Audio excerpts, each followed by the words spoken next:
Hey everyone! Welcome back to the Institch tutorial series. Today, we're checking out a brand new feature from the latest update, the Stitch Simulation Player. With this tool, you can preview your design just like the machine is stitching it, making it super easy to spot details before you even start. Let's get started. Alright, so on my screen you can see the two mushrooms I just doodled. Down at the bottom right of the canvas, click the Simulation button. That's when this little player pops up. If you hit Start, the pen will automatically play through your entire stitch sequence. Now, quick note, the number you see here matches the speed of your embroidery machine. When you click on it, you'll get a slider to adjust the speed.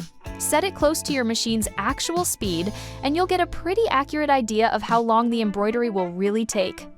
Deselect.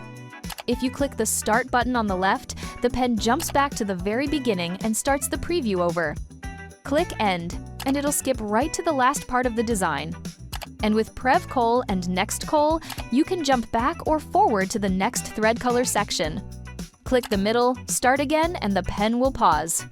So yeah, that's pretty much the main stuff inside M Simulation. Now let's check out Set StartPoint.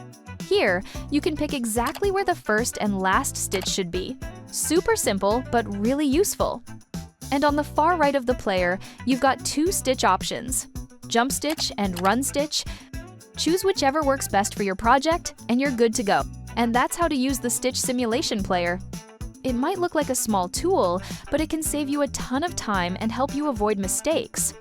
This is just one feature in the new update. Check out the other tutorials in this series for more tips. Thanks for watching, and I'll see you next time!